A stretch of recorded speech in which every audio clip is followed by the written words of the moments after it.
জিতু কামাল আবারও একটা বড় রেকর্ড ক্রিয়েট করলো এবং এই রেকর্ডের পুরোপুরি দাবিদার কিন্তু আমি এখানে রাখবো জিতু কামালকে। কারণ জিতু কামাল ছাড়া এই এত বড় রেকর্ড কিন্তু কখনোই ঘটা সম্ভব না। আমি রিসেন্টলি তোমাদেরকে জানিয়েছিলাম যে গৃহপ্রবেশ যে ছবিটা, সেখানে জিতু কামালকে পুরস্কার দেওয়া হয়নি। তো কি হয়েছে, দর্শকরাই ভালোবাসা, এই যে দর্শকদের ভালোবাসা, সেটাই ওনার জন্য একটা পুরস্কার স্বরূপ আমি এটাই মনে করি। এবং জিতু কামাল সে যেটা অ্যাচিভ করেছে, এটা অন্যান্য অ্যাক্টারদের অ্যাচিভ করতে এখনো হয়তো অনেক বছর সময় লেগে যাবে। শুধুমাত্র ভালো অভিনয় করলেই হয় না, চাই একটা ভালো মন, তবেই পাওয়া যায় দর্শকদের ভালোবাসা। এবং দর্শকদের ভালোবাসা চিরদিনই তুমি যে আমার এই ধারাবাহিকের জন্য সবসময় রয়েছে। এবং আমি তোমাদেরকে জানিয়েছিলাম যে চিরদিনই তুমি যে আমার এই ধারাবাহিকটা কিন্তু টেলিভিশনে সেরকম যেটা হাই টিআরপি জেনারেট করছে এরকম কিন্তু না, কিন্তু ওটিটি প্ল্যাটফর্ম জি5-এ কিন্তু অনেক দর্শক ধারাবাহিকটা দেখে এবং অনেক দর্শকই ধারাবাহিকটা দেখবে বলে আলাদা করে জি5-এর কিন্তু সাবস্ক্রিপশনও কিনেছে। সুতরাং ওটিটিতে কিন্তু ধারাবাহিকের ক্রেজ মারাত্মক। তো আজকের এই ভিডিওতে একটা নতুন রেকর্ডের কথা বলবো। এই রেকর্ডটা একটা হিউজ রেকর্ড এবং জিতু কামাল সে নিজেও ব্যাপারটা শেয়ার করে জানিয়েছে। সেটা হচ্ছে অরণ্যর প্রাচীন প্রবাদকে কেন্দ্র করে।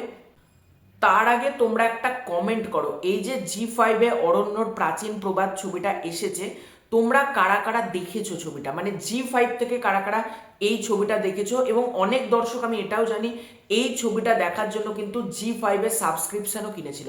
তো তোমরা কারা কারা এই মুভিটা দেখেছো জি5 থেকে কমেন্ট করে কিন্তু জানিও। সবার ফার্স্টে তোমাদেরকে অনুরোধ করব, চ্যানেলে প্রথমবার হয়ে থাকলে চ্যানেলটাকে সাবস্ক্রাইব করে দিও। তোমাদের যদি ভিডিওটা ভালো লাগে ভিডিওতে একটা লাইক করো, কমেন্ট করো। প্রথমে যে ব্যাপারটা বলবো সেটা হচ্ছে অরণ্যর প্রাচীন প্রবাদ। দেখো, এই ছবিটা 2024 সালে মুক্তি পেয়েছিল এবং প্রায় 1.5 বছর বাদ কিন্তু ওটিটি প্ল্যাটফর্ম জি5-এ এসেছে। এবং আমার কাছে যা খবর ছিল, এই সিনেমাটা কিন্তু ওটিটি প্ল্যাটফর্ম কিন্তু না, কিন্তু কিনেছে কেন জানো? শুধুমাত্র জিতু কামালের ক্রেজের জন্য।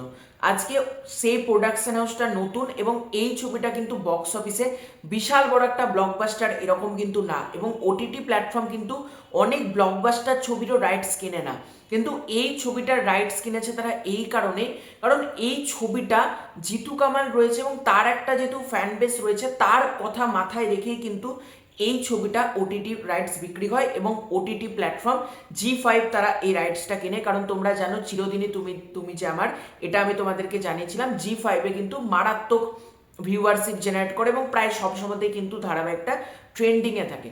তো এই যে সিনেমাটা মুক্তি পেয়েছে নভেম্বর মাসে, এবং নভেম্বর মাসে অরণ্যের প্রাচীন প্রবাদ ছবিটা এসেছে এবং আমি রিভিউ করেছি।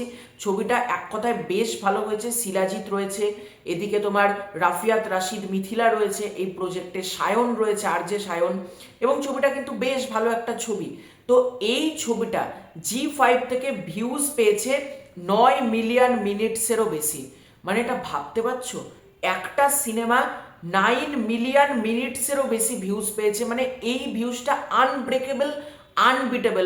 অনেক বড় বড় হিরোর বড় বড় ছবিও কিন্তু এই লেভেলে ভিউয়ারশিপ কিন্তু জেনারেট করতে পারে না, যেটা অরণ্যর প্রাচীন প্রবাদ করতে পেরেছে। সত্যি এই রকম রেকর্ড অনেক সিনেমায় কিন্তু করতে পারে না। 9 মিলিয়ন মিনিটসেরও বেশি ওয়াচ টাইম কিন্তু দিয়েছে এই ছবিটা কিন্তু দিতে পেরেছে। এবং সিরিয়াসলি এটা হিউজ রেকর্ড। এবং তোমরা যাই বলো না কেন, অনেক হিরো অনেক কিচ্ছু না, এই রেকর্ডটা হয়েছে জিতু কামালের যারা ফ্যান রয়েছে এবং নিউট্রাল অডিয়েন্স। দেখো, একটা হয় ফ্যান, একটা হয় নিউট্রাল অডিয়েন্স। আজকে নিউট্রাল অডিয়েন্সরাও কিন্তু জিতুকে খুবই ভালোবাসে, সেই কারণেই কিন্তু এই জিনিসটা পসিবল হয়েছে। এবং অরণ্যর প্রাচীন প্রবাদ হিউজ ভিউয়ারশিপ জেনারেট করেছে কিন্তু জি5 থেকে 9 মিলিয়ন মিনিটসেরও বেশি।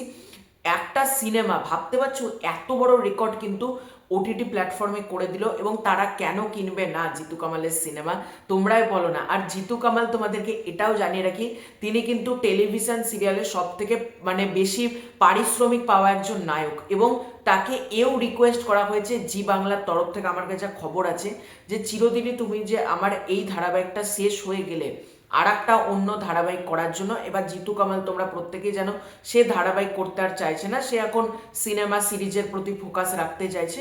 দেখা যাক কি হয়। তো তোমাদের এই রেকর্ডটাকে নিয়ে কি মতামত কমেন্ট করে জানিও। চ্যানেলে প্রথমবার হয়ে থাকলে চ্যানেলটাকে সাবস্ক্রাইব করে দিও। খুব শীঘ্র দেখা হচ্ছে নতুন কোনো ভিডিওতে, ততক্ষণের জন্য বাই।